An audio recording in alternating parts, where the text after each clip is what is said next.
Hello there, ladies and gentlemen, this is Boisterous, coming to you with some Silver League Studliness out of the Zelnaga Caverns. Up here in the top right-hand corner, we have Klidus spawning in as the red Zerg, and down here in the bottom left-hand corner, protecting the win, we have Turk spawning in as the blue Protoss. And Turk, of course, saying, you will lose. He's Protoss. That's a statement that can be backed up with facts. Protoss wins, they OP. And Klidus, of course, saying, good luck, have fun to you as well. You will lose is not exactly the most manner of statement, but Klidus he's doing the best of it. And just by the way, guys, I would like to comment real fast on the Season 6 notes. Cloud Kingdom. That's all. It's Cloud Kingdom. I am so excited. Blizzard is finally taking some map maker maps, cause honestly, this makes me cry. I mean, I could understand if there was like rocks here, but maps shouldn't have this little segment here. I mean, Arid Plateaus was even worse. However, I mean, Zelnaga's is kind of ignorable. You can live with it. Arid Plateau, that map is so bad. You cannot do anything on that map without getting backdoored. It's not even funny. And Turk is the mastery of trickery. The mastery. He's not the master. No. He is the mastery. Like, if somebody's going to compare how much they've mastered trickery, they just go up to Turk and they're like, am I yet at the mastery? Have I mastered the mastery of trickery? And usually they haven't, because Turk is the mastery. He's not one of the. He's the. We have Klidus going for a standard build. Well, Turk kind of goes for the Super Turtle into Forge build. Usually, alright, I'm gonna throw it out there that I will always say that turtling on one base is bad. Every time. I'm sorry if anybody likes to turtle on one base. If you're Protoss and you're turtling on one base with a gateway into Forge, I don't think you're doing it right. Usually. I mean, if you're getting 6 pooled, then yeah, you're doing it right. However, the preemptive double photon cannons, you're not doing it right. That's not how you do it right. However, he does have a probe conspicuously in a position where trickery might take place. This is a tricky position. Just saying, because this probe, interestingly placed, to say the least. I don't think he even scouted, so we have the first 4 lanes running down to the base. However, they are going to be met by a quadruple photon cannon defense off of, again, let me remind you, one base. Which, of course, as I have said previously, is almost always bad. Yeah, it's pretty exclusively not the best build in the world. Plus a fairly late gas at that rate. Puts Turk reasonably far behind in this game. I'm not sure quite what he's wanting to do at this point, because he wants to get a little bit more secure. 4 cannons and 2 pylons wasn't enough. That can be baby busted. No. 5 cannons, 3 pylons. Now we're good. Hopefully. I'm really hoping that Turk doesn't add on any more.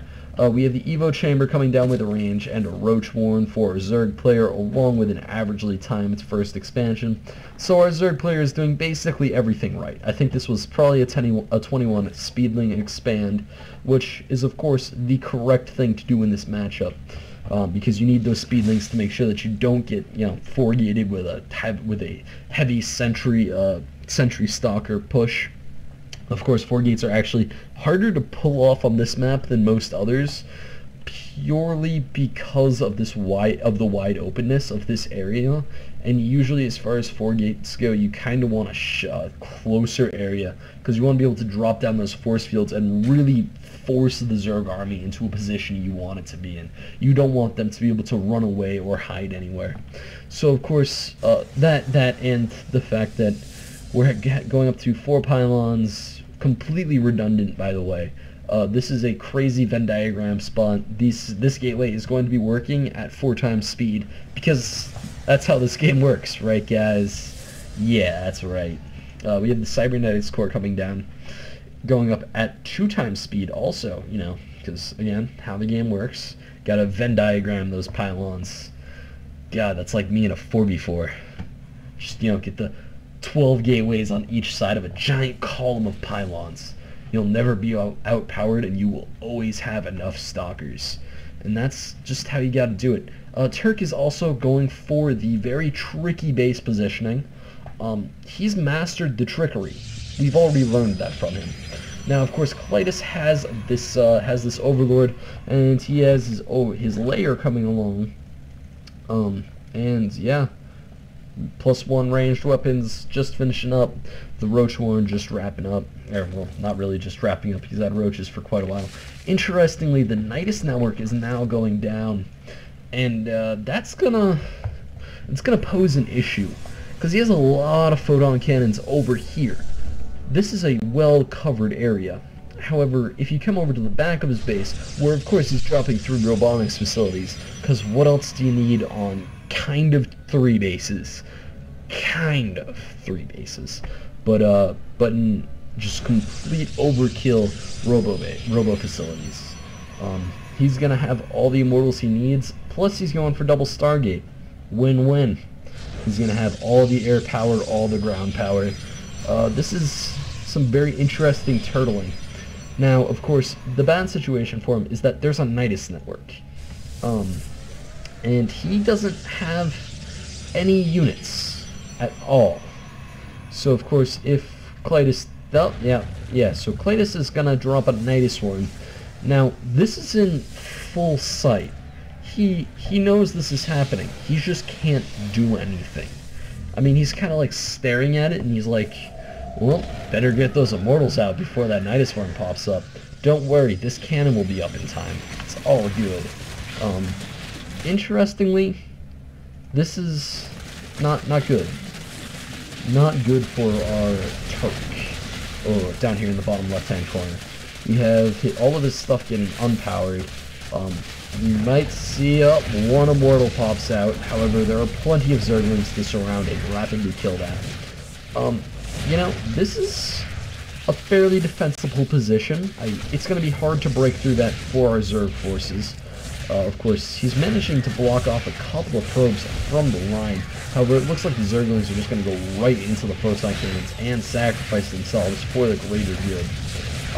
I don't think a whole lot else is going to happen from this zone here, because of course there's the quadruple pylon coverage. Don't worry about it. He knows what's up. Now, this isn't good for Protoss, because even though he has 3-ish bases, I mean, there is a Nexus here, and there is a Nexus down here. He just started producing probes over here, and of course, because, you know, he didn't prepare, you gotta queue him up. Make sure there's 5 in the queue at all times. Otherwise, it's not going to work out as well. Now, of course, we have the perfectly solid Zerg offensive going on in the back of his base, with his robotics facilities getting cleaned up and the Stargates getting cleaned up, and this is kind of a scary situation. And Turk is amazingly still the master of trickery, because he's getting them pylons up at this base. He doesn't need any pylons at this base. Don't worry about it. However, this base has plenty of pylon power. Also, interestingly enough, he's not building anything at these pylons. He's just laying down 5 pylons so that he can be at 35 out of 110. And Turk dropping the GG.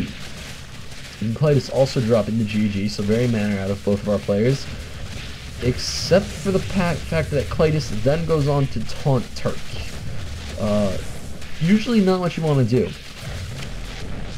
You know, taunting somebody that's losing, it's mean. Even though they claimed the victory at the start, and you're kind of just throwing that back in their face, it's not what we're trying to do here. It's funny and awesome. However, it's not the attitude we are trying to promote here over at Boisterous SC2. And just by the way, guys, I'm really hoping that this sound turns out alright, because I figured out that my fraps was set to stereo instead of multi-channel. Whoops. So let's hope that that somehow manages to save this, because when I did a test audio, it worked fine.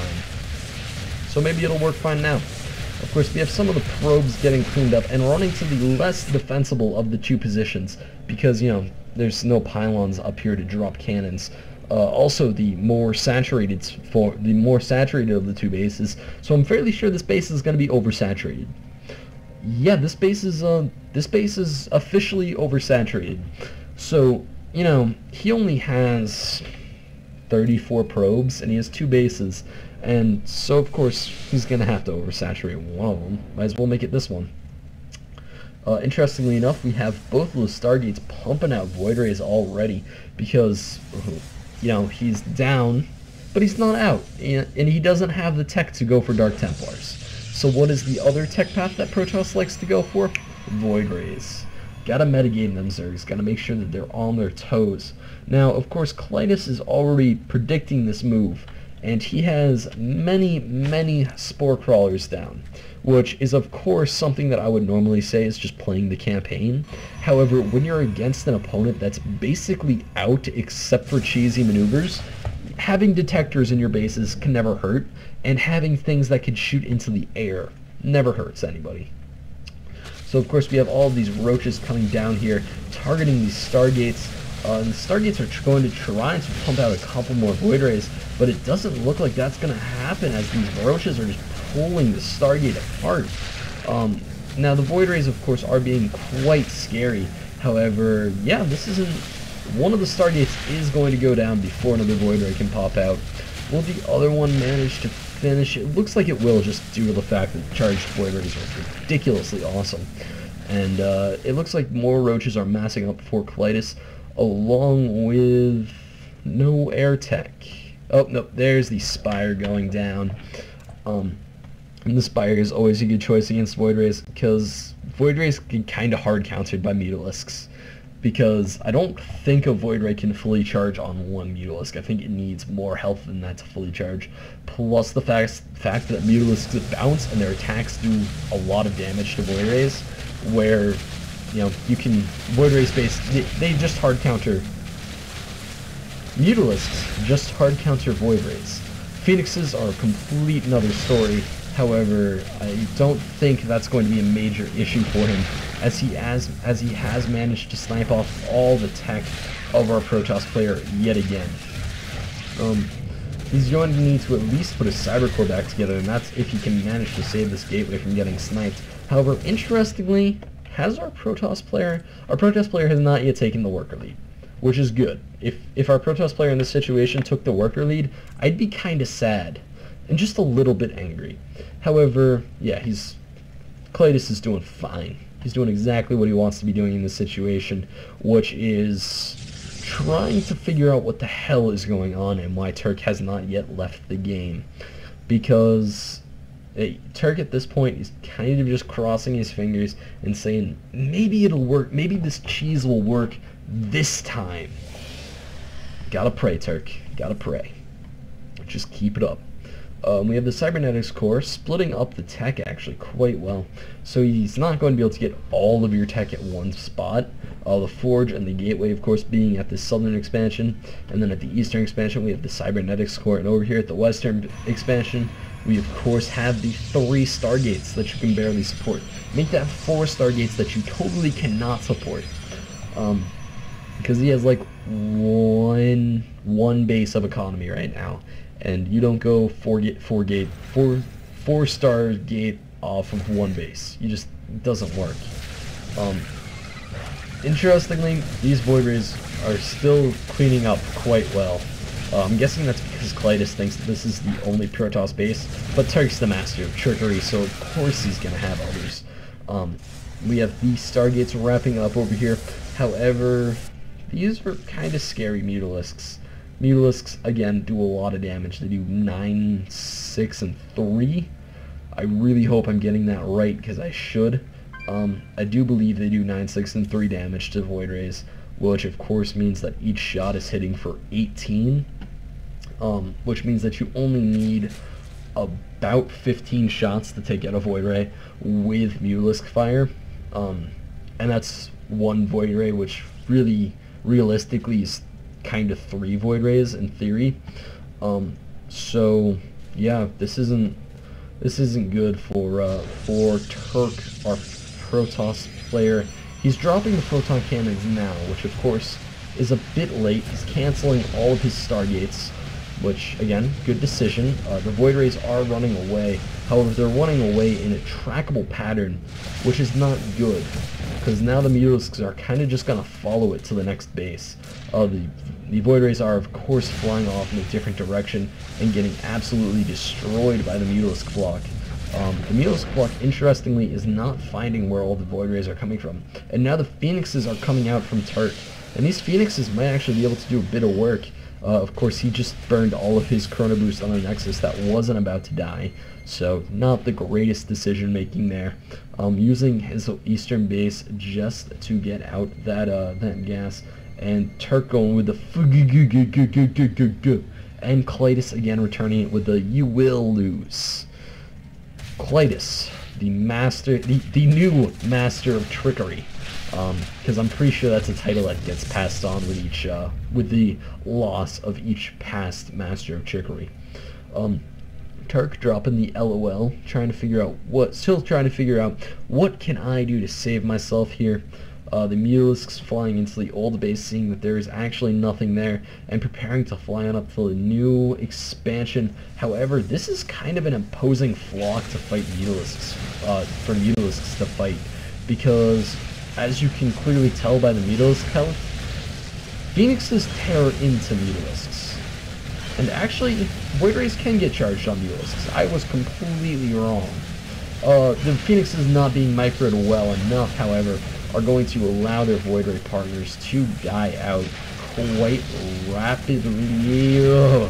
That Void Ray barely lives on with 5 health. However, with the Zergling Marauders on the ground, they're just going to completely tear it up.